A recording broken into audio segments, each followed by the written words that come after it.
Muy bienvenidos a una nueva celebración del Día de la Exportación, organizado por el Banco República y la Unión de Exportadores del Uruguay.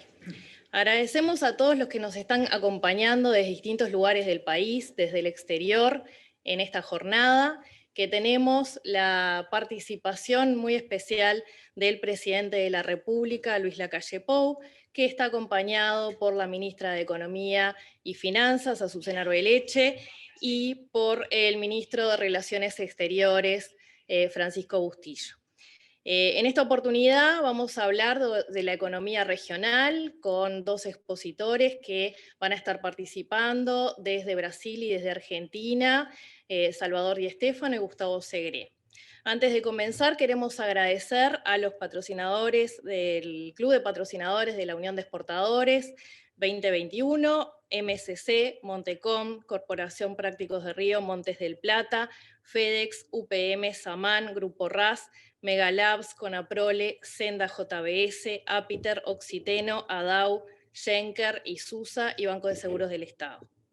Para dar inicio a este evento, vamos a escuchar las palabras de la presidenta de la Unión de Exportadores del Uruguay, Andrea Roth. Andrea. Muy buenos días. En nombre de la Unión de Exportadores del Uruguay, doy la bienvenida a autoridades, exportadores, periodistas y a todos aquellos que nos están acompañando hoy para celebrar el Día de la Exportación, actividad que realizamos todos los años junto al Banco República. Quiero agradecer muy especialmente al presidente de la República, Luis Lacalle Pou, por hacerse un espacio en su agenda para compartir esta actividad con nosotros y abrirnos las puertas de presidencia para poder realizar este evento. También dar un saludo muy especial a los ministros que nos están acompañando hoy en forma presencial, ministro de Relaciones Exteriores, Francisco Bustillo, y la ministra de Economía y Finanzas, Azucena Arbeleche. Una vez más, la realidad nos obliga a realizar esta actividad en forma virtual en medio de esta pandemia que no está dando tregua. No imaginamos que luego de un largo año íbamos a seguir lidiando con una pandemia que hizo estragos a lo largo y ancho del mundo. En este contexto, los exportadores debemos enfrentar muchas dificultades relacionadas con menores frecuencias de transporte internacional, la falta de personal debido a cuarentenas, trámites demorados por esta misma razón, mayores costos por las medidas sanitarias que hubo que incorporar, entre otras tantas dificultades. Sin embargo, quiero destacar al sector exportador como ejemplo de resiliencia y de adaptabilidad a todas estas circunstancias. Los exportadores han sido capaces de sortear los obstáculos para mantener sus clientes en el exterior y el posicionamiento a nivel internacional. El año pasado las exportaciones de nuestro país cayeron un 10%, pero este año se vienen recuperando, algunos sectores alcanzando los niveles del 2019 y otros los están intentando recuperar. En ese sentido, quiero hacer un especial reconocimiento a todos los que han hecho posible la continuidad del comercio exterior en estos meses tan difíciles y a todos con quienes hemos trabajado desde la Unión de Exportadores, codo a codo, para sostener las corrientes exportadoras.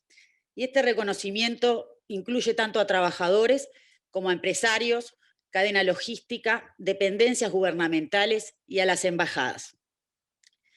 Por otra parte, consideramos que existe un consenso en que el camino para crecer es la exportación, porque el mercado interno no es suficiente para todo lo que puede producir nuestro país. Entendemos que la exportación es el motor genuino de nuestra economía y que tiene el potencial de recuperar la inversión y los puestos de trabajo que tanto se necesitan en este momento. Actualmente hay noticias alentadoras por la fuerte recuperación que están teniendo mercados como China y Estados Unidos, así como por el fortalecimiento de los precios de las materias primas.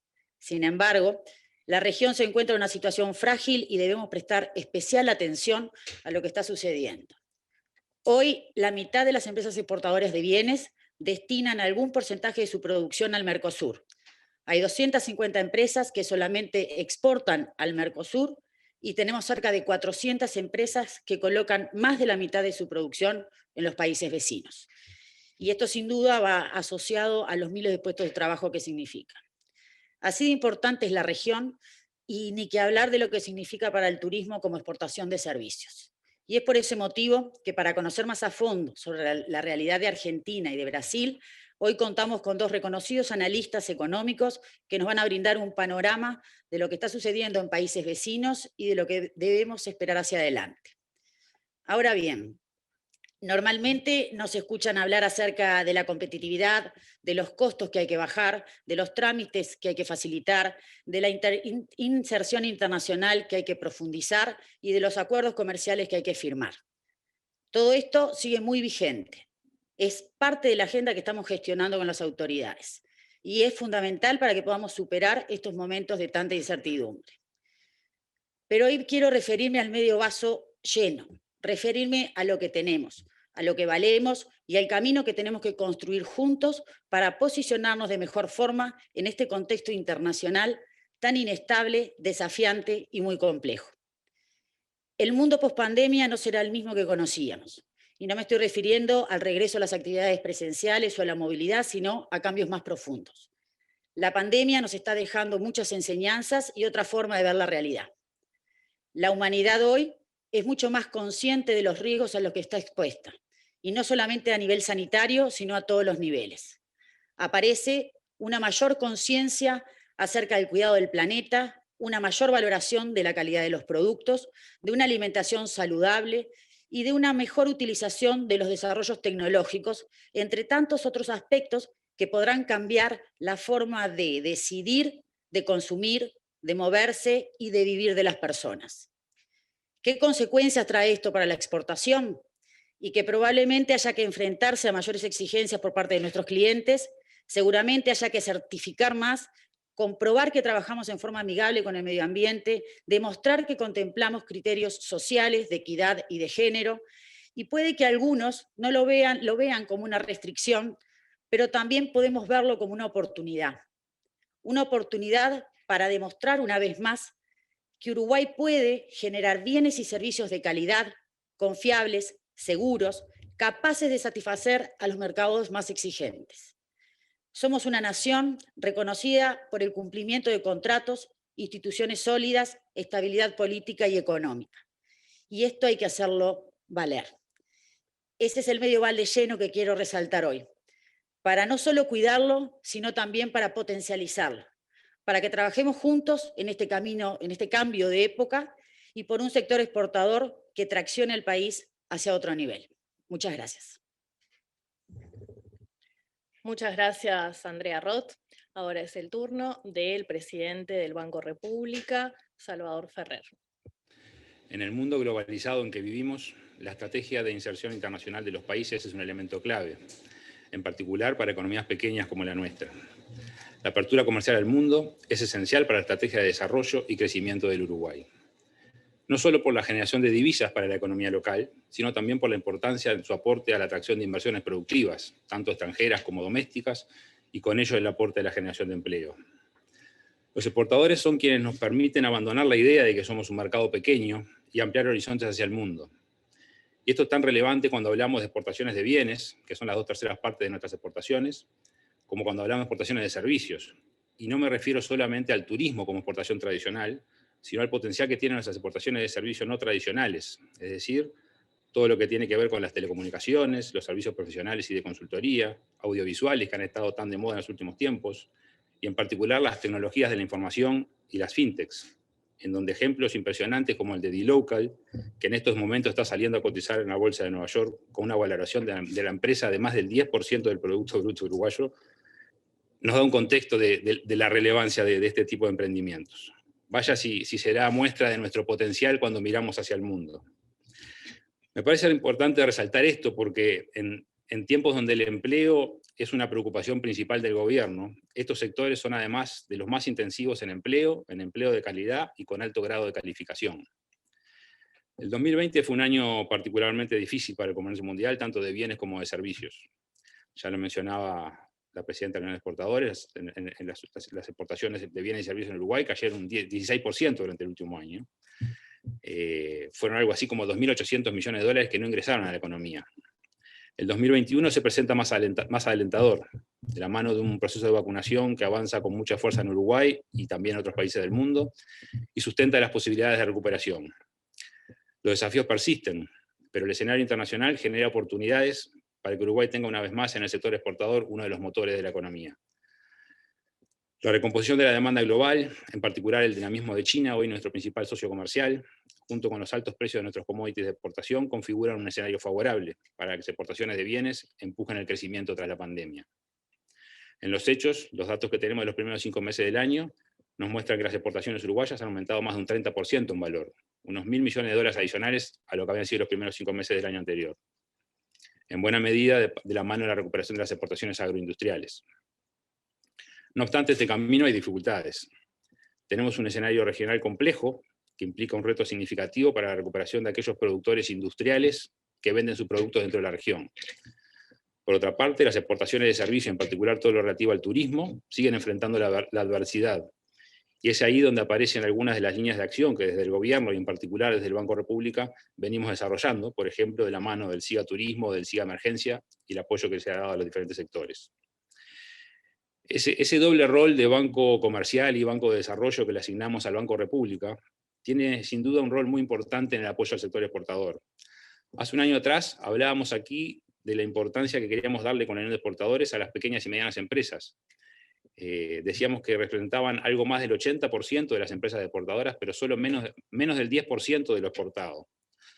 Hoy podemos decir que hemos implementado exitosamente un programa de apoyo en conjunto con otras instituciones, como lo son la ANI, la ANDE, Uruguay 21, la Unión de Exportadores y el Banco República, denominado PYME al Mundo, a través del cual ya una primera veintena de empresas están recibiendo apoyo en la forma de mentorías, asesoramiento y profesionalización para que las pymes puedan crecer exportando.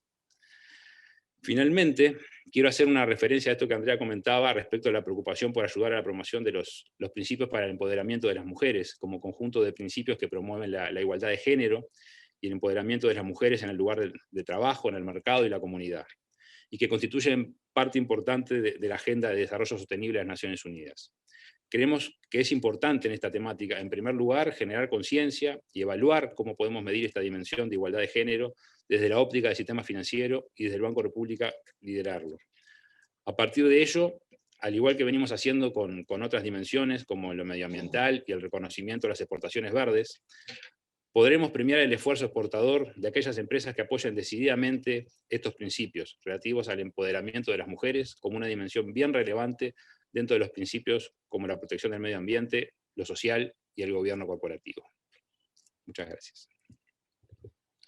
Muchas gracias, Salvador Ferrer, presidente del Banco República. Y ahora es nuestro momento de escuchar las palabras del presidente de la República, Luis Lacalle Pou.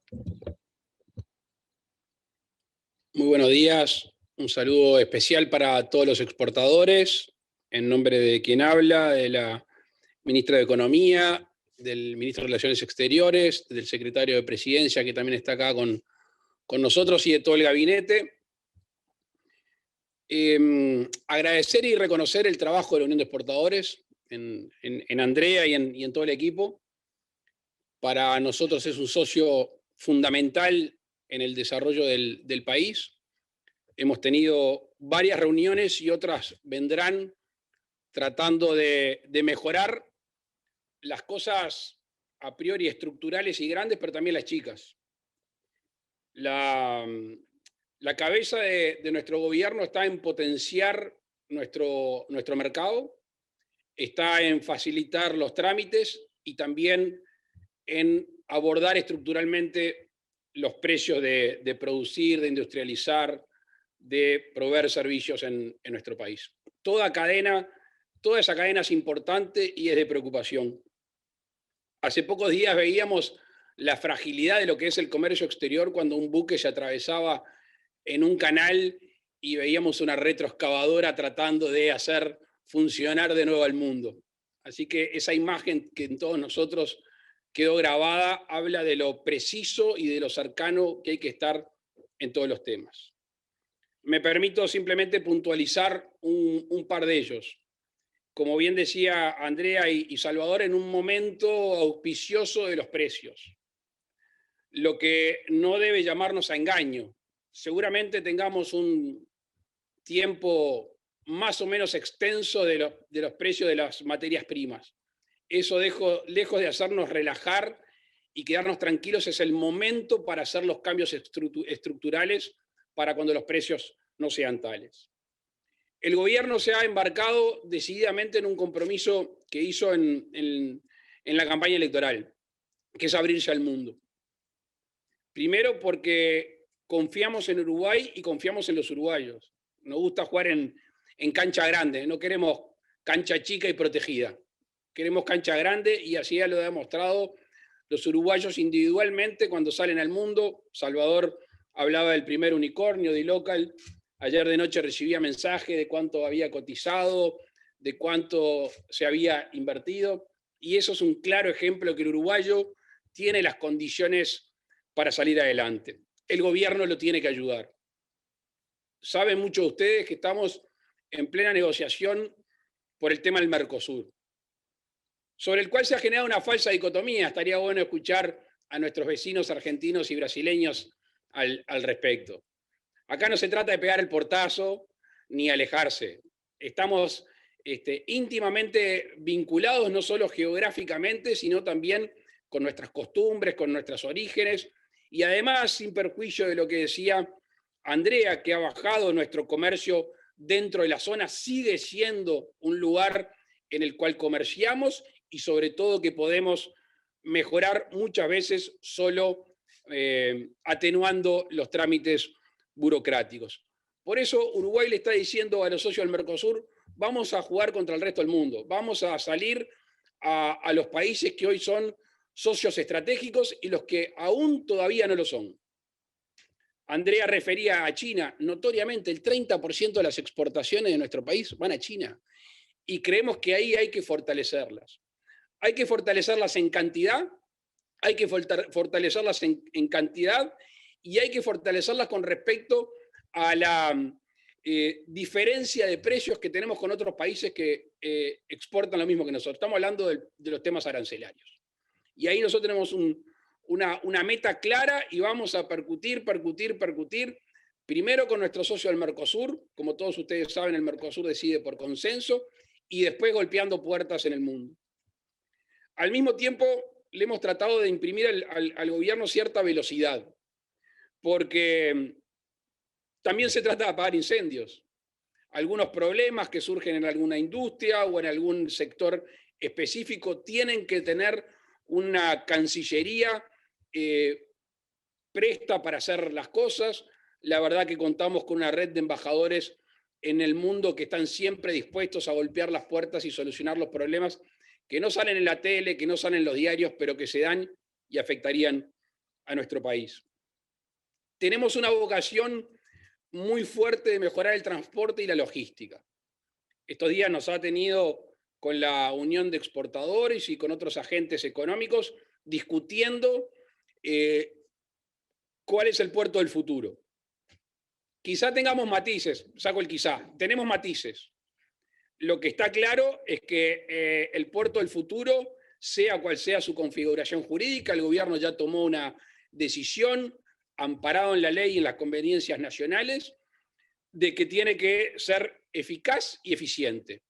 Y gran parte de eso va en el costo tarifario que tiene el puerto y allí tenemos un compromiso específico, ya no solo lo que está escrito, sino mejorar mucho en ese sentido. Seguramente con la posibilidad, entre otras cosas, de dragar el canal de ingreso a nuestro puerto, de mantener los canales de ingreso al Río de la Plata en una profundidad aceptable en comparación del mundo, nos lleve a tener mejores volúmenes, nos lleve a tener que pagar menos fletes y eso también ayude a nuestros exportadores. Los trámites burocráticos. Ayer la ministra de Economía me pasaba algunos datos de algunos trámites que hasta hace poco tiempo se hacían en papel y que tenemos que trabajar para que se sigan digitalizando y no tener que hacer varios trámites según la dependencia del Estado. Ese es un debe histórico nacional sobre el cual queremos trabajar codo a codo con la Unión de Exportadores. Tenemos una visión optimista del futuro y no es ingenua ni nada que se le parezca. Tenemos una enorme oportunidad en este mundo globalizado para nuestro país. Insisto que cuando uno piensa en exportaciones, quizá enseguida piensa en las materias primas, sostén de la economía nacional, pero también, al decir de gente muy avisada que leía en estos tiempos, la ciencia, la tecnología, la innovación, casi siempre configurada a modo de servicios, es el próximo salto cualitativo y cuantitativo de nuestro país. Salvador hablaba del audiovisual. Hace pocos días estuve reunido con gente que está captando, parte por cómo fue la pandemia, parte por las locaciones, mucho en cuanto a los recursos humanos calificados, pero es un nuevo producto de exportación para nuestro país que tiene todo para crecer.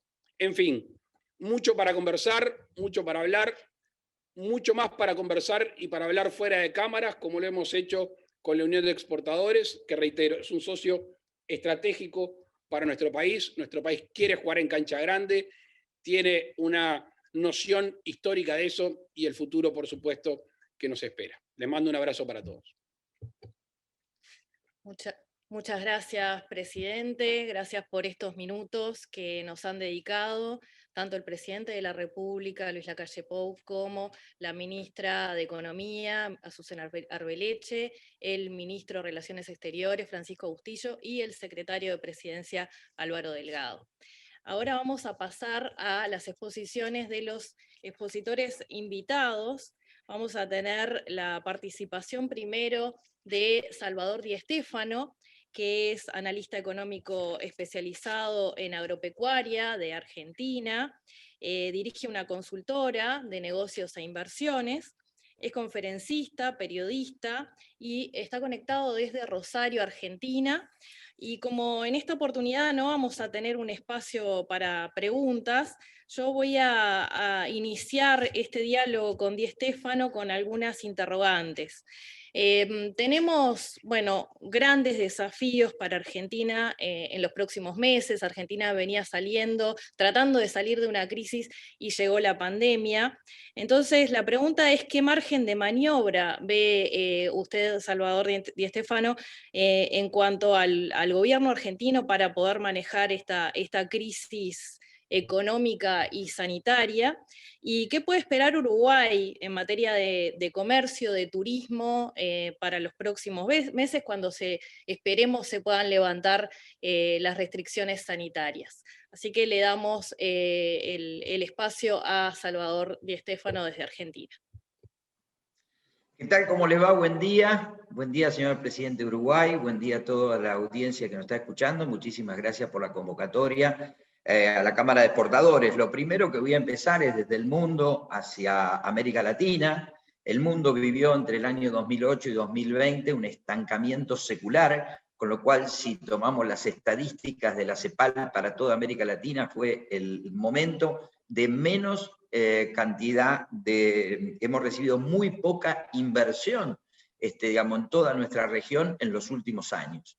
Esto generó, la llegada del COVID generó un quiebre en este estancamiento secular, porque los países que estaban estancados con altos niveles de endeudamiento, déficit fiscal, tienen que salir del estancamiento y tienen que empezar a producir. Con lo cual se abre una nueva oportunidad para toda América Latina y también para el mundo, que estaba atrapado en ese crecimiento amarrete. Claro, ¿cómo aparece el COVID? Y el COVID acelera la tendencia de cambio que tiene el mundo. No estamos en un cambio de época, estamos en una época de cambios. Y lo que tenemos que hacer es resolver los problemas del pasado. ¿Y cuáles fueron los problemas del pasado? Bueno, que los países tomaron mucho endeudamiento y para salir del COVID, muchos países centrales emitieron una cantidad de dinero enorme que incrementaron sus deudas. Hay 4 países / regiones que se llevan el 76% de la deuda del mundo. Son Japón, 413% de deuda sobre PBI, sumando deuda del Estado, sector privado y hogares. Tenemos Norteamérica, China y zona euro con una relación deuda-PBI del 290%.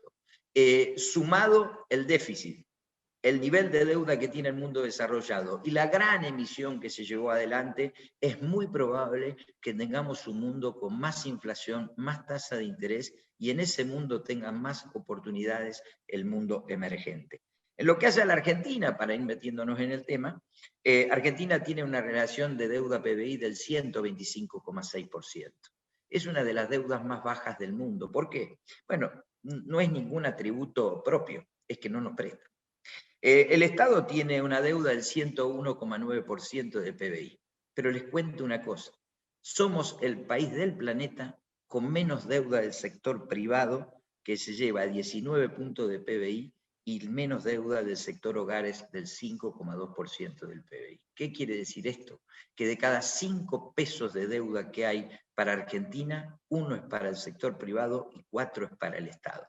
Así está de ahogado el sistema productivo de la República Argentina. El Estado absorbe toda su deuda y no deja juego al sector privado para que crezca. ¿Y esto cómo se manifiesta en la vida cotidiana? Argentina, desde el año 2011 hasta hoy, está en un periodo de estancamiento económico por problemas severos de gestión por parte del Estado.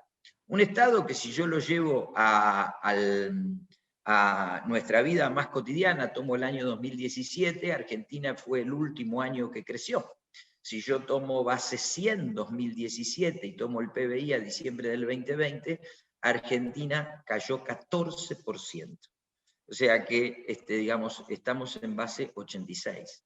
14% de caída de PBI para Argentina en apenas 3 años, con un incremento de la población de 1,5 millones de personas. O sea, estamos teniendo un incremento de la población de 500.000 personas por año. Esto destruyó el PBI.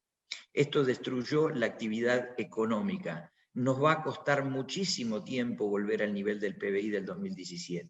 Ustedes me dirán cuándo, probablemente en el 2026.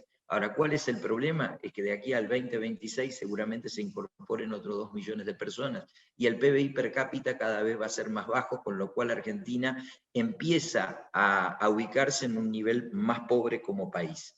¿Cómo llegamos a esta situación? Bueno, nuestra situación es muy compleja y voy a hacer un poquito de historia. En el año 2016 llega el presidente Mauricio Macri al poder y levanta todas las deudas que Argentina tenía en el mundo. Y a partir de ahí teníamos abiertas 4 puertas. Teníamos abierta la puerta a los mercados internacionales, teníamos abierta la puerta al Fondo Monetario Internacional, teníamos abierta la puerta al mercado interno y al Banco Central. En marzo del 2018, luego de que el ministro de Finanzas, Luis Caputo, presidente del Banco Central, colocara, ministro de Finanzas colocara un bono a 100 años, Argentina se le cierran los mercados internacionales, se queda fuera del mercado internacional. Recordemos que en el 2018 hubo una crisis comercial China-Estados Unidos que afectó a todo el mundo emergente. A partir de ahí, sin crédito internacional, primer puerta que se nos cierra, le pedimos, negociamos con el Fondo Monetario Internacional una deuda de 57.000 millones de dólares, que venía a saldar deudas que venía arrastrando el Estado argentino. Nos prestan 44.000 millones de dólares, y en agosto del 2019, con el triunfo del actual presidente Alberto Fernández, el Fondo Monetario Internacional nos cierra todo el financiamiento. ¿Por qué? Bueno, porque el color político del actual presidente es el mismo del que alguna vez declaró una cesación de pagos en la Argentina. Claro, se nos cerró la segunda puerta. En los últimos días del presidente Mauricio Macri, el ministro Hernán Lacunza defaulteó deuda en pesos, con lo cual el mercado en pesos también quedó malherido. Y casi que esa puerta no está cerrada, pero apenas está entreabierta. Y nos quedó solamente el Banco Central República Argentina. En la Argentina, lamentablemente, hemos perdido la independencia del Banco Central, con lo cual hoy el Banco Central República Argentina es el gran financiador del Estado argentino, con lo cual tenemos que recurrir permanentemente a la emisión espuria de dinero para poder financiar el déficit de tesorería.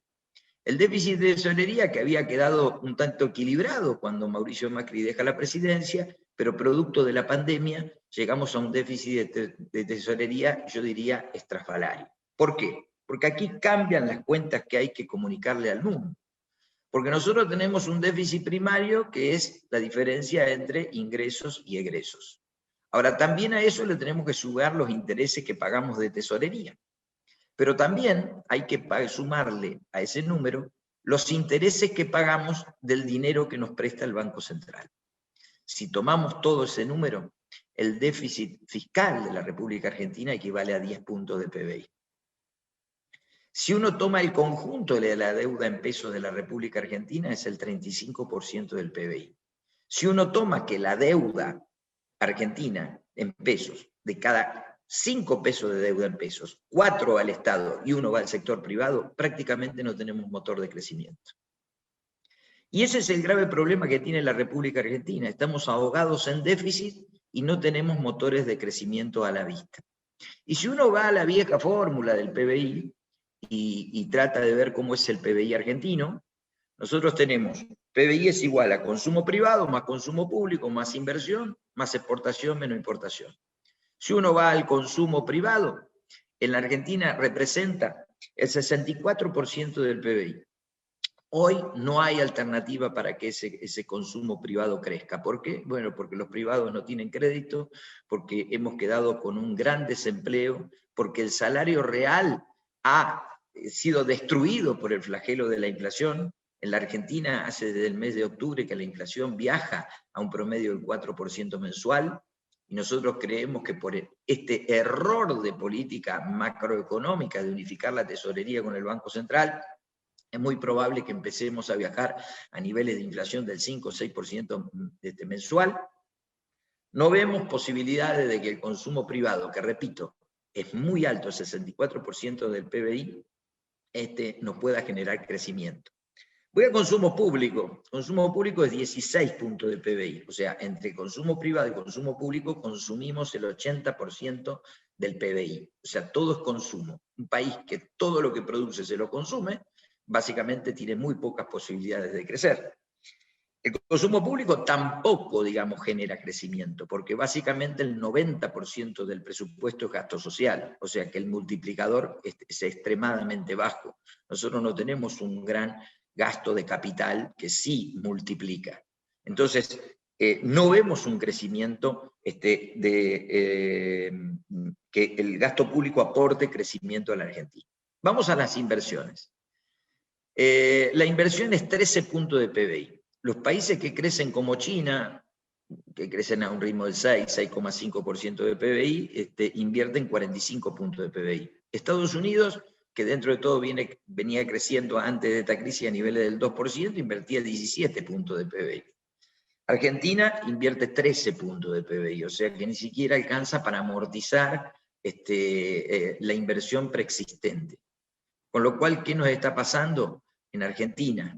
No solo que hay poca inversión, no solo que hay mucha inflación, porque la inflación es un fenómeno monetario, producido fundamentalmente por esta fusión de Banco Central y Tesorería y emisión sin respaldo, sino que Argentina está atravesando un grave problema de oferta, porque la falta de inversión del 2011 hasta ahora genera muy poca oferta en un montón de rubros, y con una economía que todos los años incorpora 500.000 consumidores al mercado, la oferta escasa y la demanda abundante generan que los precios arbitren para la suba.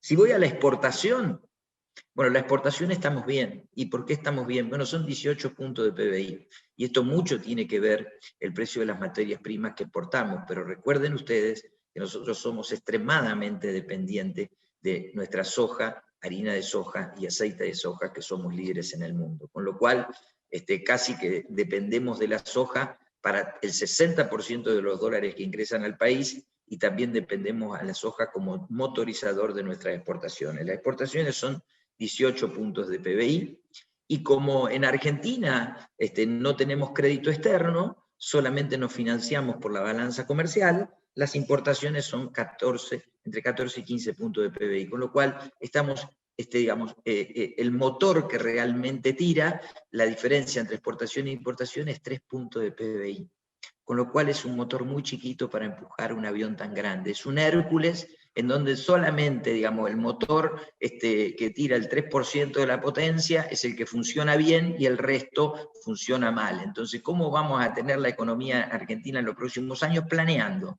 No podemos, digamos, elevarnos en altura. Probablemente tampoco la economía va a caer, porque una economía afectada por la inflación y afectada, digamos, por digamos, un tipo de cambio no competitivo y sin inversiones, lo más probable es que languidece. Yo no tengo un pronóstico explosivo para la economía argentina. Lo que digo que la economía argentina, en la medida que nuestro presidente, nuestra clase política no se una tras el objetivo común de gestionar, algo que falta en Argentina, no va a haber posibilidades de crecimiento porque no hay posibilidades de inversión. Otro tema muy importante que me pedía la Cámara de Exportadores, ¿qué le pasa a Argentina? Tenemos un tipo de cambio muy errático. La historia de la economía argentina se juega entre los años pares y los años impares, que el COVID vino a poner una separación. Cuando nosotros tenemos un año par, que no hay elecciones, en Argentina se hacen ajustes, y el tipo de cambio es alto. Y decimos, qué bueno, qué buen tipo de cambio que tenemos para exportar.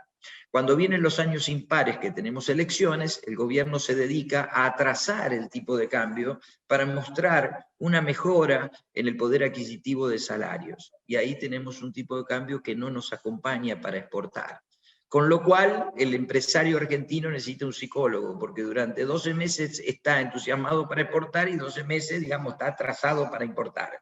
Entonces, básicamente no tenemos una política exportadora, por eso lo único que exportamos es materias primas, no tenemos la visualización de ese comercio internacional que dijo el presidente, vendamos know-how, vendamos servicio, vendamos inteligencia, vendamos innovación. Tenemos una visión precarizada del comercio internacional, en donde todo pasa por el conjunto de materias primas. Entonces, con un tipo de cambio errático, sin una posición, digamos, clara de qué tipo de cambio queremos para Argentina, es imposible que nosotros tengamos una política exportadora. No recibimos inversiones porque tampoco digamos, estamos teniendo digamos, un paquete impositivo seductor para aquel que viene a la República Argentina. Y cuando me mencionaban el tema, Uruguay recibirá turismo argentino, recibirá inversión argentina, Uruguay desde mi punto de vista va a recibir muchos ciudadanos argentinos que se van a querer ser ciudadanos uruguayos, porque el nivel de confort que tiene en su país, el nivel de sensación de seguridad y el nivel de inversiones que se pueden realizar sin que cambien las reglas de juego en lo cotidiano, hace que muchos ciudadanos argentinos quieran ser ciudadanos uruguayos. El COVID que vino a acelerar las tendencias de cambio. Cuando apareció el COVID, este Zoom por el cual nosotros estábamos hablando estaba inventado en el año 2012. ¿Por qué lo usamos ahora? Y porque nos lo aceleró el COVID. Si no, no lo hubiésemos, probablemente esta reunión la estábamos haciendo presencial, como tantas otras veces estuvimos con Gustavo allí en forma presencial.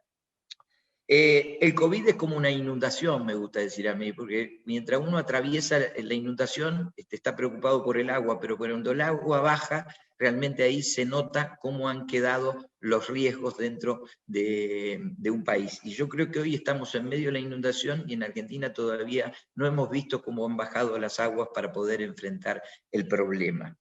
¿Va a haber cambios? Sí. Desde mi punto de vista creo que vamos a tener cambios muy brutales en la economía. Digamos, en la forma de producción, en la tecnología. Se ve en lo cotidiano, digamos, en lo cotidiano sabemos que prácticamente vivimos los mismos canales, y yo un poco en broma, un poco en serio, digo, en Argentina cuando venía Tinelli aparecía, era un ancho de espada, como jugando al truco porque se llevaba todo el rating. Hoy aparece Tinelli y pierden con El Doctor Milagro, una novela turca. Entonces, digamos, estamos en un problema en donde todos nosotros tenemos que ser resilientes, tenemos que reinventarnos, tenemos que innovar. no quiere decir que el COVID nos deje a nosotros sin actuar. Tenemos que actuar. Probablemente aquellos que vendían muchos bienes superiores van a tener que, poner más foco a la hora de venderlos. Algunos otros que vendían bienes superiores van a tener que vender bienes inferiores. ¿Por qué? Porque hoy la sociedad argentina tiene más de 50% de pobres y el mundo va a tener más pobres y va a tener una clase social más grande. Y creo que en el medio se va a aparecer toda una transformación comercial en donde va a haber sustituciones. Hay productos que se van a dejar de comercializar masivamente porque se van a tornar exclusivos y otros que van a ser sustitutos de esos exclusivos que van a tener una mayor comercialización. Entonces, ¿qué es lo que tenemos que poner como foco? Tenemos que poner como foco cómo nos reinventamos Uruguay y Argentina para salir adelante. Ahora tenemos una barrera, que es una barrera ideológica que está del lado de la República Argentina, que opina diametralmente opuesto de su presidente Luis Lacalle Pou. En Argentina lo que se busca es cerrar la economía.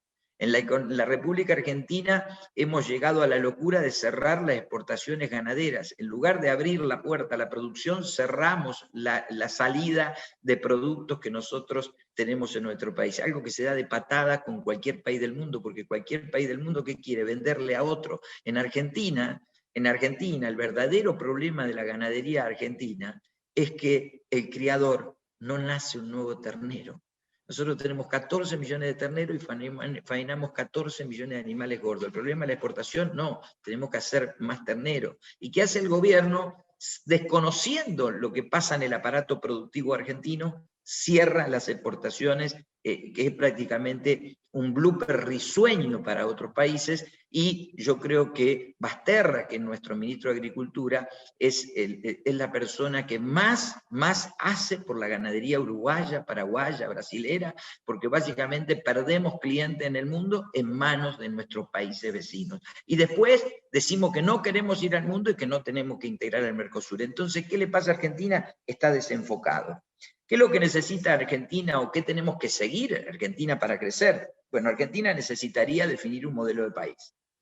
No sabemos cuál es el modelo del país. O sea, venimos del gobierno del presidente Macri, que era un modelo, y pasamos a este otro país que básicamente quien gobierna Argentina es una coalición gobernante en donde hay una ensalada de ideas muy grandes, en donde priman más la del Instituto Patria y de la socia mayoritaria, que es Cristina Fernández de Kirchner, y no tanto la del presidente, con lo cual muchas veces no sabemos cuando el ministro habla si es el rumbo que se va a tomar o no. Yo creo que nosotros necesitamos un modelo de país. Ahora, como necesitamos un modelo de país y tenemos que revertir 14 puntos de caída de PBI en apenas 3 años, necesitamos a alguien que nos financie. Y para generar un aporte a la confusión general, no hacemos ningún acuerdo con el fondo y postergamos el pago del Club de París. Con lo cual, somos unos divinos, porque en lugar de esclarecer el tema financiero, lo entorpecemos. Necesitamos, equilibrar las cuentas públicas. Les repito, las cuentas públicas argentinas tienen un déficit de 10 puntos de PBI. Necesitamos achicar el Estado y que haya más sector privado. Algo así de simple como de sencillo. Y necesitamos, por último, recrear el crédito para nuestra población, para nuestro sector privado, porque sin crédito no hay forma que las familias crezcan, y sin crédito no hay forma para que las empresas crezcan. Ahora, necesitamos no solo créditos, sino también necesitamos niveles de inflación acordes para que un empresario pyme pueda comenzar a desarrollarse, para que un empresario grande pueda tener previsibilidad, y en ambos casos también tener una política cambiaria clara para saber si vamos a ser exportadores y vamos a poder apalancarnos en esa política para crecer. Tenemos que dejar de lado la primarización que todavía tenemos, así que como conclusión yo le diría, esperen poco de Argentina, hay que esperar estos próximos 2 años, que van a ser 2 años que van a seguir siendo de transición, porque ni el gobierno tiene claro si el camino es el manual de Guzmán o el manual del Kicillof ilustrado. Fíjense qué atrasados que estamos nosotros que queremos usar el manual que Kicillof usó entre 2012 y 2015, y quien le está hablando le está diciendo que no estamos en un cambio de época, estamos en una época de cambio, y nosotros usamos la misma herramienta económica que hace exactamente 10 años atrás. Con lo cual los resultados son previsibles. Creo que se van a llevar muchas mentes brillantes de Argentina, los uruguayos, porque mucha gente va a elegir su país. Lo felicito al presidente y a todo su gabinete por lo que están desarrollando. Sé que el presidente se dedica al surf y que está surfeando esta ola muy, pero muy bien. Ojalá nosotros tuviéramos un presidente con los conceptos claros como tienen ustedes, en donde mira al mundo, habla con los exportadores. ¿Sabe lo que daríamos nosotros por tener un presidente que hable con los exportadores? No le estoy diciendo, digamos, que sea maravilloso, que hable, o sea, que tan solo se comunique con el empresariado y nos permita recrear, digamos, un crecimiento económico argentino. No, como la alegría es brasilera, yo le voy a dejar a Segre la parte más alegre. Seguramente Brasil hoy está atravesando una revaluación del real. Nosotros estamos con cepo, con lo cual el dólar oficial es un dólar comisario, en donde el precio nos lo pone el ministro todos los días y lo atrasa adrede para generar, digamos, un bienestar económico, y los dólares alternativos, que son los dólares de la gente, cada vez tienen una brecha más grande. Así es la Argentina. Tenemos el lado A y el lado B. Y cada día que pasa hay más economía del lado informal que del formal. Señores, muchísimas gracias por la oportunidad. Muchas gracias, Salvador Di Stéfano, por sus conceptos, no muy alentadores, pero bueno, lamentablemente es así la situación.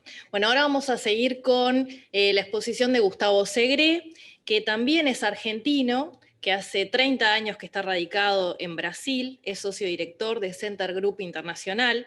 Cuenta con una larga trayectoria en asesoría empresarial, además de incursionar en periodismo y en el ámbito académico. Segre, tal como nos comentó Di Stéfano, no podemos esperar mucho de Argentina. Por lo tanto, ¿qué podemos esperar de Brasil?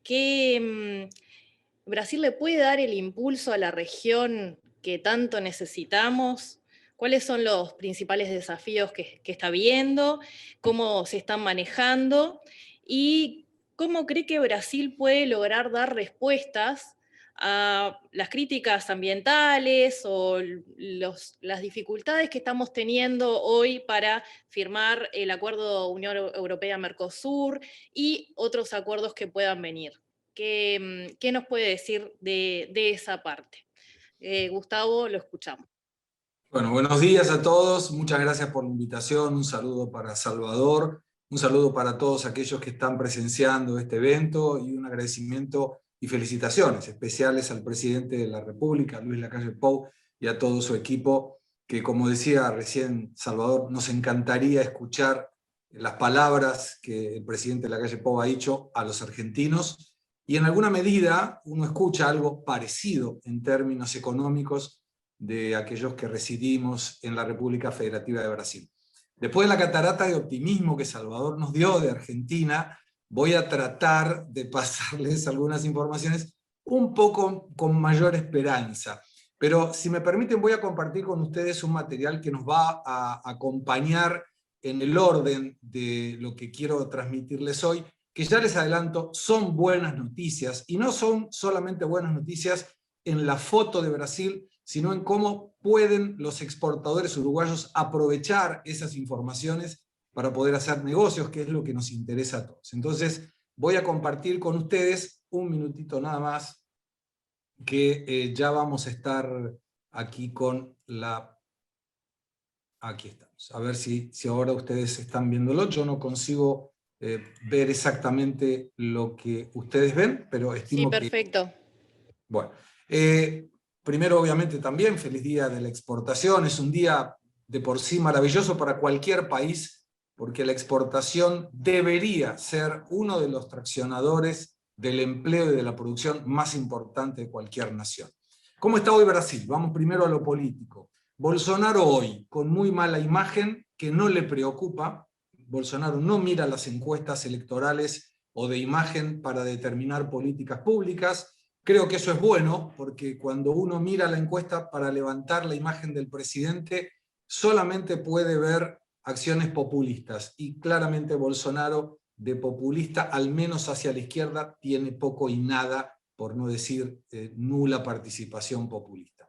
Claro que interviene después de la cancelación de los procesos de Lula da Silva, Lula como un contrincante político de absoluta importancia, pero que le permite a Bolsonaro reconquistar la grieta, la famosa grieta de miren que si no me votan a mí, vuelven ellos. Hasta que Lula no recupera sus derechos electorales, esto no se veía. Los adversarios del presidente Bolsonaro eran únicamente de centro, centro-derecha, podría ser Doria, eventualmente Luciano Huck, que es un presentador de la televisión brasilera, que tiene popularidad, pero que no necesariamente esa popularidad se podría transformar en una buena gestión política.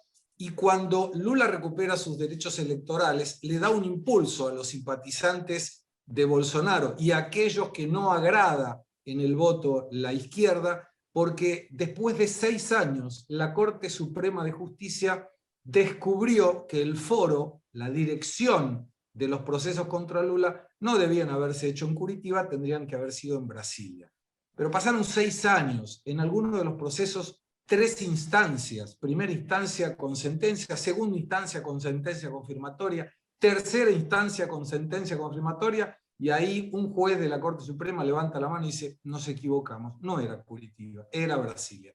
Y esto obviamente a aquellos que están en la duda si la justicia brasileña lo está favoreciendo a Lula o no, tienen la respuesta muy fácil en la determinación. Las elecciones presidenciales son 2022, ahí cometí el error de colocar 2021, son 2022, octubre del 2022, y Bolsonaro tiene muy claro que depende más de él que de cualquier propuesta de Lula da Silva. ¿Por qué? Porque si Bolsonaro consigue, a partir del plan de vacunación, vacunar a más gente, esto le dará la posibilidad de recuperar más rápido la cuestión económica, que es el segundo punto.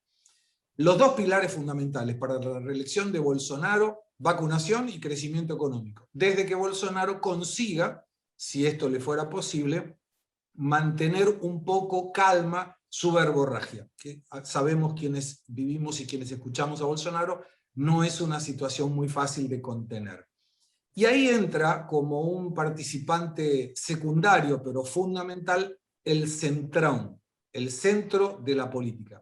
Hoy Brasil, en el Congreso son 513 diputados, 81 senadores, y ninguno de los partidos tiene mayoría, lejos de ello. El partido que más representatividad tiene es el Partido de los Trabajadores, con 56 diputados, o sea, muy lejos de tener una mayoría, y ahí entran en el medio estos políticos del centrón, que entre ellos, y dependiendo del proyecto, llegan a juntar 313 diputados. O sea que conseguirían tranquilamente cualquier votación en función de un impeachment, por ejemplo, contra el presidente Bolsonaro, o la no realización del mismo.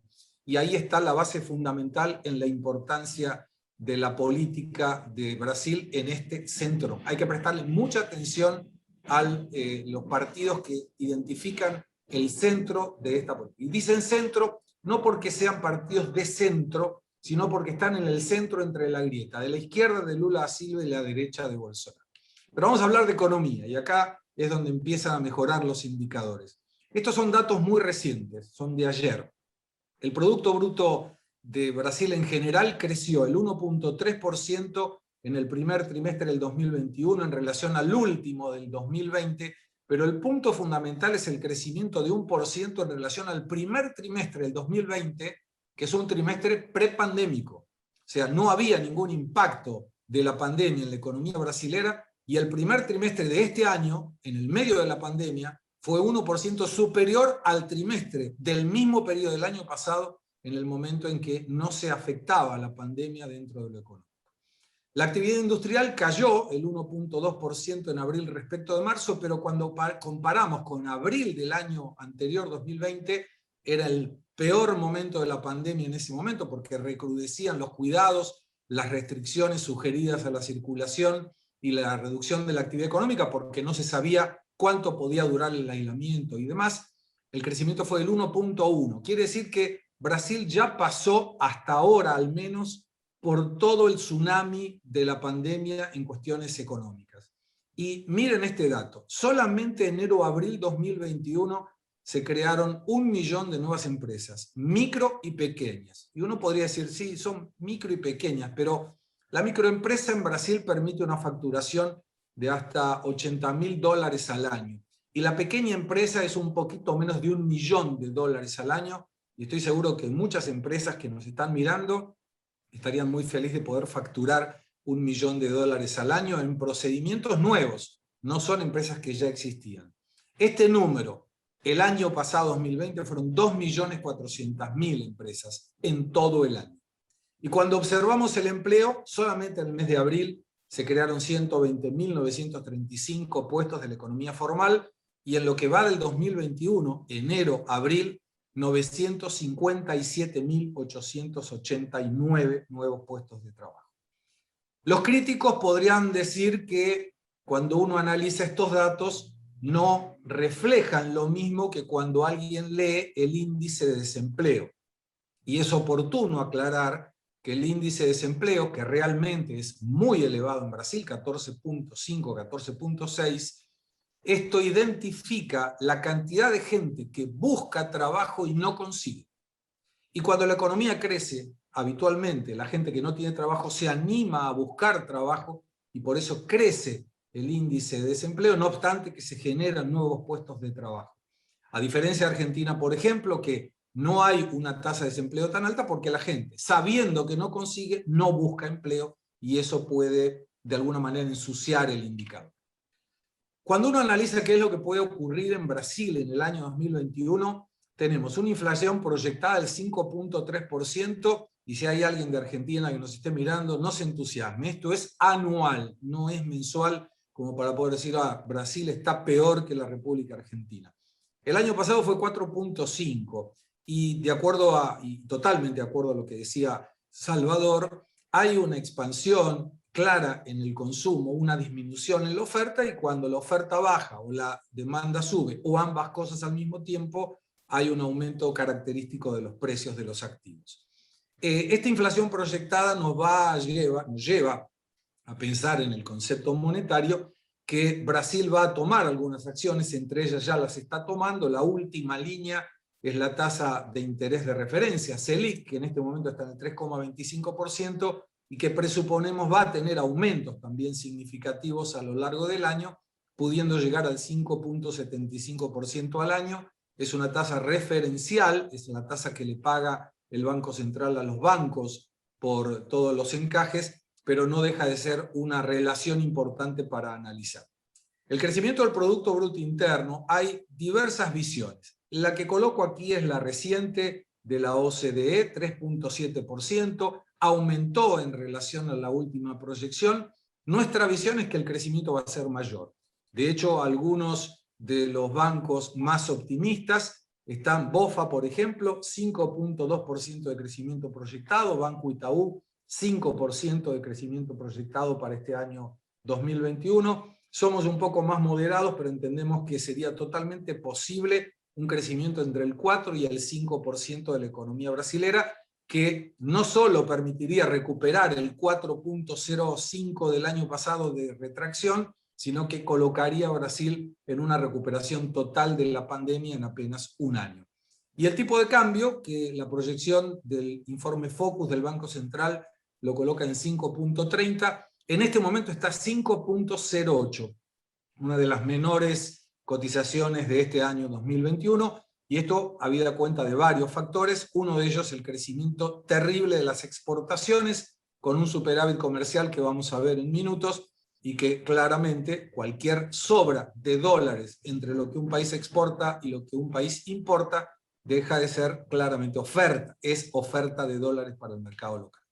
Y aquí tenemos en cuestiones económicas otro dato que realmente impacta. Brasil tuvo en marzo y en abril superávit fiscal primario, o sea, el Estado en su forma consolidada absolutamente gasta menos de lo que recauda.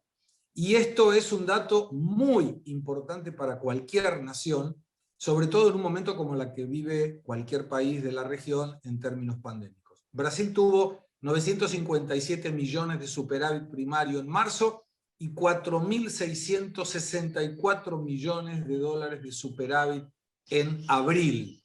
Esto muestra una clara tendencia, un punto de inflexión, con un déficit fiscal espantoso el año pasado, donde la previsión era de 230.000 millones de reales y terminó siendo algo como 700.000 millones de reales, y que rápidamente esto se observa en la reversión a partir de este 2021. El mercado externo también con excelentes noticias. Abril superávit de 10.350 millones de dólares en la balanza comercial, fue el mayor desde el año 2011, y mayo con 9.300 millones de dólares de superávit comercial, que fue el mayor desde 1989, y esto no porque antes haya habido algún superávit mayor, sino que la serie histórica comenzó en 1989.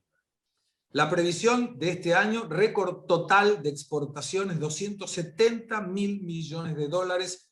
Brasil tuvo un 2020 con 209.000 millones de dólares y había bajado en relación al 2019, que había bajado en relación al 2018, con lo cual no solamente recuperaría el techo histórico, sino que sería un valor récord absoluto en toda la historia brasilera, y con no menos récord superávit comercial, que permitiría que Brasil tenga una oferta de dólares de 80.000 millones de dólares solo por lo que exporta e importa.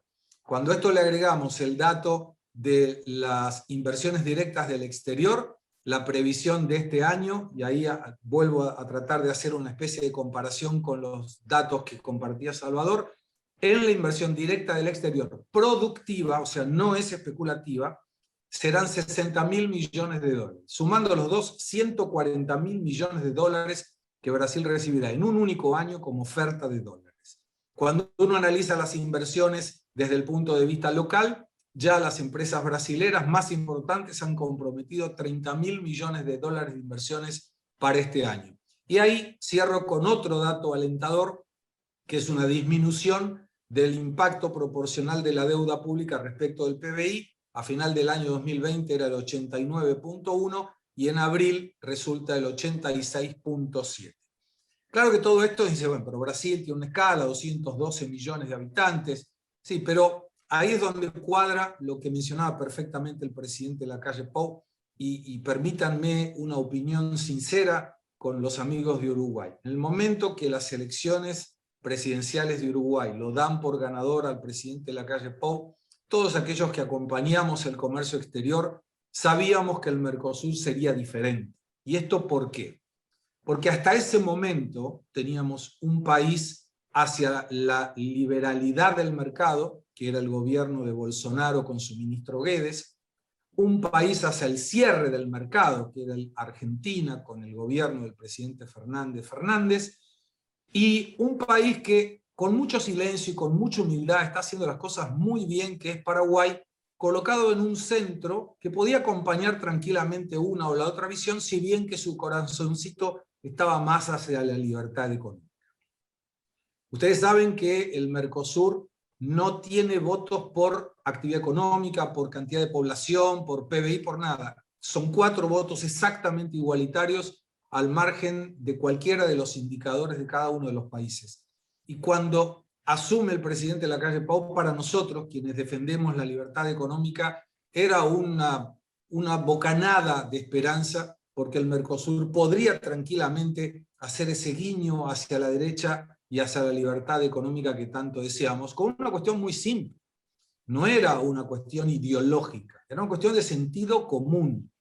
Cuando uno consigue propuestas de Brasil y de Uruguay, o de Uruguay y Brasil acompaña, para ser más exactos, sobre la flexibilidad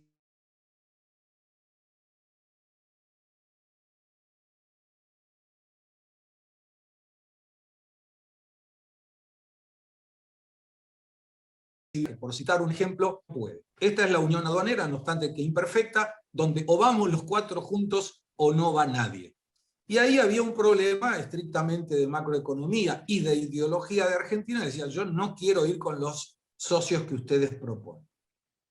Cuando uno genera esta flexibilización del Mercosur, que sería una reducción, retraer el Mercosur a una zona de libre comercio, o sea, bajar un escaloncito en la amplitud del mercado común, lo que se busca con eso es que Salvador viene y me dice, Gustavo, yo quiero hacer acuerdos con quien sea. Y si yo le digo que no, Salvador tiene libertad para ir. No quiere decir que no me va a invitar, lo que quiere decir es que él tiene posibilidad de hacerlo aunque yo no quiera, no pueda o no sepa cómo hacer. Y eso nos da una segunda colocación, que es la reducción del arancel externo común o tarifa externa común, porque eso claramente va a mejorar el costo de producción de muchos productos, donde hoy un país exporta al Mercosur y cualquier importador del Mercosur tiene que pagar un impuesto de importación, que es un costo recaudatorio para el Estado, obviamente, que no genera un crédito fiscal para el importador y que aumenta el costo de la producción. Si yo hago esa reducción en ese impuesto de importación, el costo de producción claramente se reduce y la empresa gana competitividad, sea para vender en el mercado local o sea para exportar ese producto al mundo.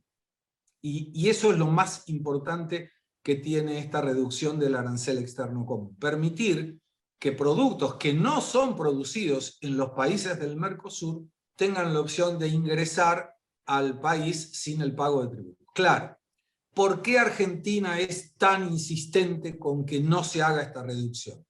Porque pierde recaudación. Y como perfectamente lo explicaba Salvador precediéndome, hoy Argentina recauda el 67% de lo que gasta, con lo cual no se puede dar el privilegio de recaudar menos todavía, porque no hay ningún interés de bajar el gasto público.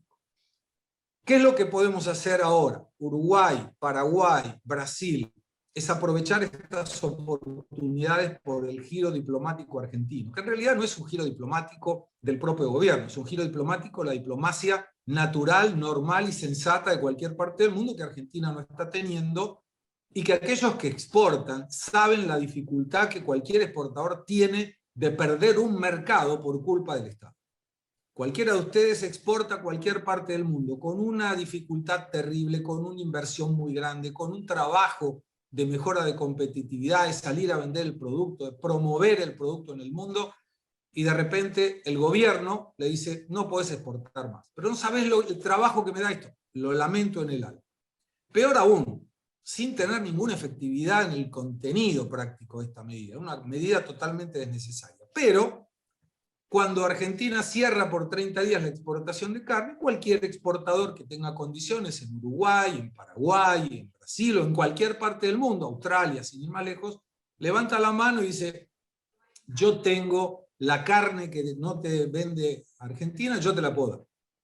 Y ahí genera en el mundo, en el comprador del mundo, una dificultad que es terrible, porque lo salvó de quedarse sin materia prima un exportador en cualquier parte que no es el argentino. Dentro de 30 días el gobierno, volviendo a la teórica normalidad, dice, bueno, ahora podés exportar de nuevo.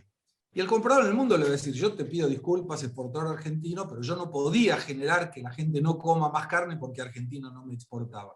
Con lo cual le voy a seguir comprando al exportador de Uruguay, de Brasil, de Paraguay o de Australia, y a vos te voy a comprar a lo mejor un poquitito. Con lo cual retrocede en el casillero el exportador argentino un montón, pero le permite conquistar fácilmente un mercado a aquellos exportadores que competían con el exportador argentino. Y ahí voy con el tema del acuerdo Unión Europea-Mercosur. Mucho cuidado con esto, porque el acuerdo de la Unión Europea-Mercosur se recibe de gente grande, se recibe en su mayoría de edad sin tener todavía la partida de nacimiento. Hace más de 20 años, 21 años que se viene negociando y todavía no nació.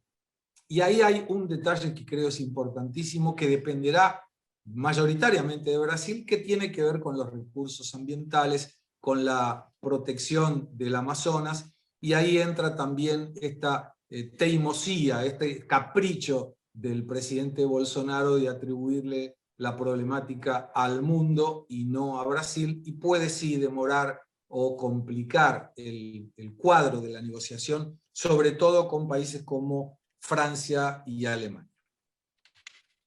Ahora vamos al tema Uruguay y Brasil. La balanza comercial, todos ustedes la conocen, pero me parece interesante la pérdida de alguna forma de la importancia en lo que es Uruguay para Brasil. La balanza comercial históricamente favorable a Brasil. En el año 2019 un superávit comercial, quiere decir que Brasil le vendió más a Uruguay de lo que Uruguay le vendió a Brasil, 1.364 millones de dólares. En el 2020 se redujo a 650 millones de dólares. En enero-abril está en superávit para Brasil de 98 millones de dólares, pero observen a la derecha que el país, Uruguay, era 21 en importancia de exportaciones brasileras, cae para el número 28 en el 2020, cae para el número 32 en el 2021, enero-abril, y esto muestra dos cosas. Las exportaciones brasileras están creciendo en mayor medida hacia el resto del mundo que en relación a Uruguay. Pero ahí uno podría decir, pero este es el día de la exportación uruguaya. A mí no me molesta mucho que Brasil le genere esta operación de compra. Yo lo que quiero es venderle productos a Brasil. Y ahí vamos a entrar entonces en este último slide para compartir con ustedes cómo podemos hacer eso. Brasil será la locomotora de la región, no cabe duda de esto, y esto tiene dos aspectos. Primero, los indicadores que veíamos muy favorables al crecimiento y al aumento de la demanda. Por otro lado, la cuestión claramente de situación de escala. Brasil tiene 212 millones de habitantes, tiene 18 millones de personas en clase alta, 113 millones de personas en clase media. Son dos Argentinas enteras comprando productos. Con la ventaja de que en general la forma de pago en el medio local es de 28 días.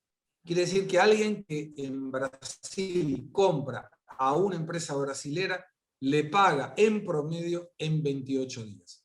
Ese valor, ese plazo de pago de 28 días es muy favorable para la inserción de productos del exterior que pueden contar con una financiación para el pago de 60, 90 o 120 días, y ahí es donde entran los bancos que hacen la promoción de las exportaciones financiando a los exportadores, en este caso uruguayos.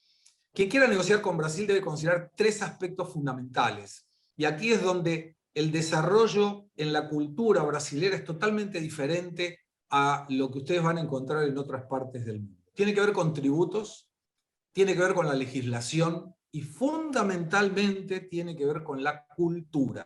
Nadie que quiera vender en Brasil debe descuidar estos tres aspectos. El tributo, ¿por qué? Porque la falta de conocimiento de cómo juegan los impuestos en Brasil puede llevar al exportador a errores o a costos que puede evitar. Cuando cualquiera de ustedes se encuentre virtualmente, presencialmente, personalmente, con una negociación con un empresario brasileño, le va a hacer tres preguntas. La primera es ¿cómo te llamas? Y eviten, en ese caso, los títulos, el doctor Salvador, el doctor Gustavo. Utilicen solamente el nombre propio, no se usa el apellido. De hecho, en Brasil, cuando uno dice ¿cuál es tu apellido?, le está preguntando cuál es la forma en que lo llaman. No sería el sobrenombre, le dicen allá al apellido, y el apellido es la forma en que lo llaman. La otra pregunta es ¿a qué precio sale tu producto del puerto de Uruguay o del lugar de donde se envíe la mercadería? El valor FOB o el valor CIF, y acá coloco un paréntesis. Quien sabe exportar en el mundo, exporta con el flete incluido, porque es una apropiación de productividad muy interesante. Quien sabe importar, quiere importar y quedarse a cargo de la cotización del flete, porque de la misma forma una optimización en los costos logísticos permite mejorar la competitividad. La otra pregunta inmediata que le va a hacer es ¿a qué precio llega tu producto saliendo de Uruguay y llegando al depósito donde sea? San Pablo, Río de Janeiro, Mato Grosso, donde corre. Y es ahí donde entra la importancia de los tributos.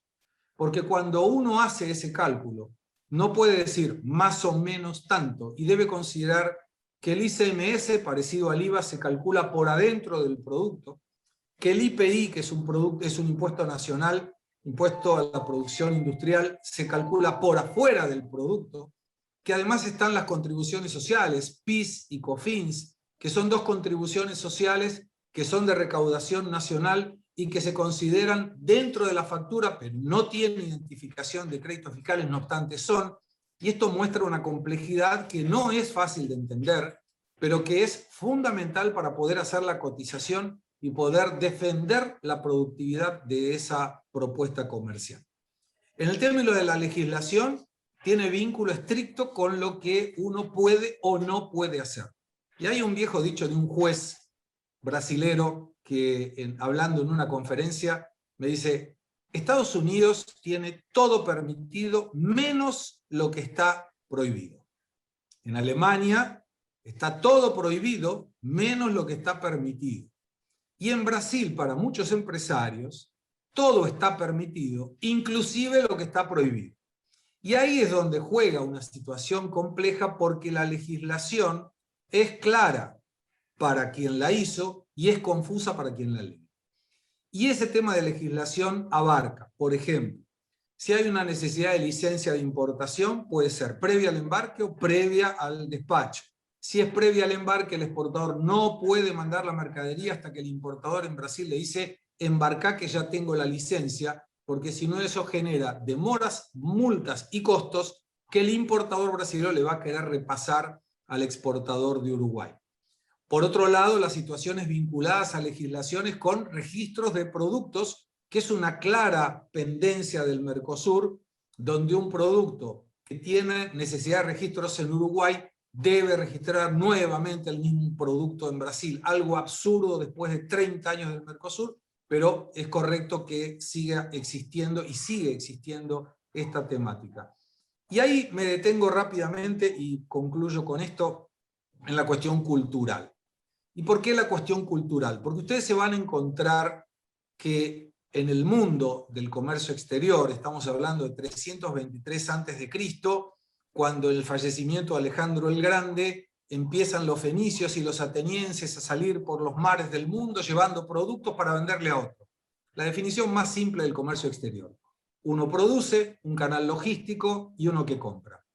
Estamos en 2343 años después, o 44 años después, y pretendemos exactamente lo mismo: que alguien produzca, que lo coloque en un canal logístico y que alguien lo compre. En Brasil esa temática no funciona muy bien. Van a encontrar que empresas muy grandes tienen la gimnasia de la importación, pero le daría mucha atención, si yo fuera exportador en Uruguay, a dos perfiles muy claros del empresario que puede ser mi comprador. Primero, el más chico. Ese empresario que abrió 2.400.000 empresas en el año 2020, que ya abrió 1 millón de empresas en el año 2021 y que puede facturar hasta $1 millón por año, porque muchas de esas empresas, con poquito que me compre, generaría una atracción de exportaciones muy interesantes y muy atomizadas. Y por el otro lado, saldría de la zona este, saldría de todo lo que tenga que ver con los puertos, los mares, las ciudades principales, subiendo en relación a Uruguay, es Puerto Alegre, Curitiba, San Pablo, Río de Janeiro, Espíritu Santo, Victoria, la propia Salvador, Bahía. Me iría más al centro oeste. Y me iría al centro oeste porque es un mercado descuidado, es un mercado con elevadísimo PBI per cápita, es un mercado donde se consume la mayor cantidad de camionetas 4x4 de Brasil y donde existe la mayor flota de aviones pequeños de todo Brasil. Un sector agropecuario, donde con el crecimiento del precio de las commodities está viviendo realmente un momento de fiesta, y por eso la alegría sí es brasilera, en este caso al menos, y donde el secreto de venderle a esta gente no es ofrecerle un producto simplemente competitivo, sino facilitarle la vida de la exportación. Si ustedes consiguen llevarle el producto que ustedes producen al mercado de ellos, en reales, en la puerta del depósito, donde la persona no precisa preocuparse por la importación, les aseguro que la potencialidad de exportar se multiplica por 10. No estoy hablando de poco, 10. Y donde además se mejora la competitividad de cualquier bien en hasta el 27% porque se eliminan los intermediarios. Y concluyo ahora respondiendo 4 preguntas antes del vuelo de la exportación. Mi hobby es la aviación, soy piloto privado. Y aprendí, además de la cuestión de seguridad, que cuando estamos en un lugar y queremos ir a otro, en el término de avión, tenemos que responder 4 preguntas. Primero, ¿quiénes somos? Segundo, ¿dónde estamos? Tercero, ¿dónde queremos ir? Y cuarto, ¿cómo haremos para llegar a donde queremos? ¿Quiénes somos? En el ámbito de la aviación es el prefijo del avión. ¿Dónde estamos? Es el aeropuerto donde nos encontramos en el momento previo al despegue. ¿Dónde queremos ir? Es la ciudad de destino, donde además debemos prever que puede ocurrir algo, con lo cual tengo que buscar caminos alternativos para aeropuertos alternativos. Y lo más importante en el cómo llego a ese destino es el plan de vuelo. Por dónde voy a tener que ir saliendo de mi destino para llegar a donde deseo estar. Por eso los invito a que los exportadores de Uruguay puedan tomar este ejemplo para responder las 4 preguntas. Primero, ¿quiénes son? Desde el punto de vista del empresariado que representan. Segunda pregunta es ¿dónde están? ¿Dónde están parados? ¿Cuáles son sus ventajas? La matriz SWOT, la forma de entender cuáles son los puntos que suman y los puntos que restan. El tercero es a dónde quieren llegar, a exportarle a Brasil. Y lo más importante, el plan de vuelo. Una estrategia de cómo realizar esa actividad que les aseguro es complicada, no es imposible y es muy satisfactoria cuando se consiguen los resultados que se consiguen. Para concluir, les fomento la posibilidad de pensar en el mercado brasilero. Es un mercado que está creciendo y floreciente, y les doy un dato. Nuestra compañía administra empresas del exterior en Brasil, la gran parte de ellos de Argentina. Y muchas empresas que están en Brasil con origen argentino, en ese vuelo que está concluyendo, consiguieron vender más en Brasil de lo que venden en Argentina. O sea, todo el factor de producción argentino está prácticamente dedicada a la exportación, y eso es divisas que entran al país, generación de empleo y sobre todo la satisfacción del empresario de decir, valió la pena. Muchísimas gracias. Muchas gracias, Gustavo Segré. Muchas gracias a todos los que participaron, todos los que participaron en esta jornada, quienes se sumaron desde distintos puntos del país, desde el exterior, a nuestras autoridades que participaron en esta actividad, y a todos en general les decimos que la grabación de esta actividad va a estar colgada en nuestra página web para que la puedan repasar, y la vamos a compartir también en redes, así que hasta la próxima y muchas gracias.